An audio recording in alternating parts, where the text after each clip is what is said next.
नमस्कार। जीवन यात्रा यूट्यूब चैनल में मैं आप सबका स्वागत करती हूँ, अभिनंदन करती हूँ।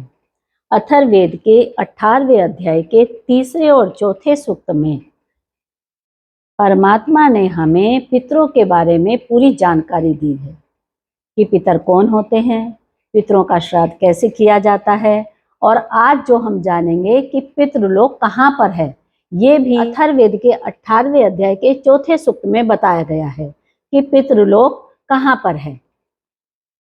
बताया है कि जीवन के प्रथम आश्रम, पहला आश्रम कौन सा है? ब्रह्मचर्य आश्रम, दूसरा गृहस्थ आश्रम, तीसरा वानप्रस्थ आश्रम और चौथा संन्यास आश्रम। तो जीवन के प्रथम आश्रम ब्रह्मचर्य आश्रम में आचार्यों से दिए जाने वाले हितकारी ज्ञान को प्राप्त करके जब हम गृहस्थ आश्रम में प्रवेश करते हैं तो अपने पिता के उत्तरदायित्व को अपने हाथों में ले लें, जिससे कि वे वनों में जाकर निरंतर स्वाध्याय में संलग्न हो जाएं।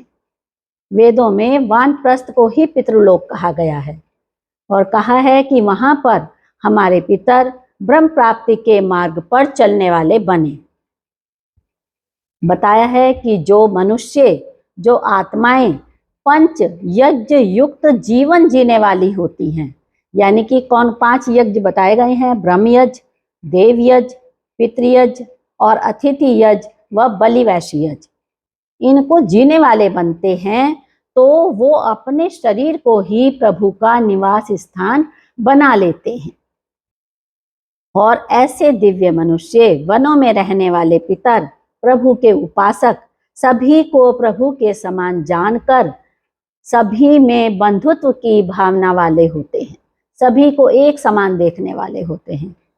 और ये भी बताया है कि अब ऐसे पितरों के प्रति एक गृहस्थ का कर्तव्य बनता है कि यदि पितरों का कोई अंग निर्बल हो जाए तो उसे उचित औषधि उपचार के द्वारा स्वस्थ करके उन्हें वानप्रस्थ में आनंदमय जीवन वाला बनाया जाए।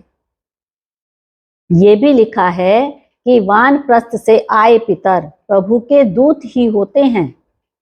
ये प्रतिमास हमारे घरों पर हवि ग्रहण करने के लिए आए और हमें अपनी सत प्रेरणाओं के द्वारा उत्तम प्रजा वाला बनाएं।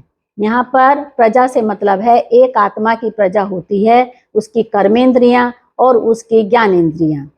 वह हमें वीर भी बनाए, जिससे कि हम धन ऐश्वर्य की आसक्ति से ऊपर उठकर प्रभु प्राप्ति के लिए यत्नशील हों।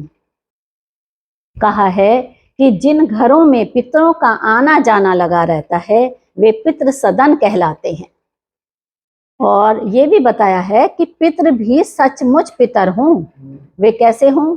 पालनात्मक कर्मों में प्रवृत्त हों और बल व प्राण शक्ति से संपन्न हों, वाणी में उनकी रस हो, तेजस्वी हों, ज्ञान की दीप्ति वाले हों, लेकिन शत्रुओं के लिए घोर व क्रूर भी हों।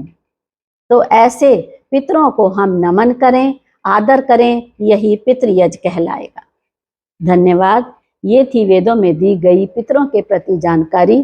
मैं आशा करती हूँ कि आप इस जानकारी से कुछ लाभ अवश्य उठाएंगे। धन्यवाद।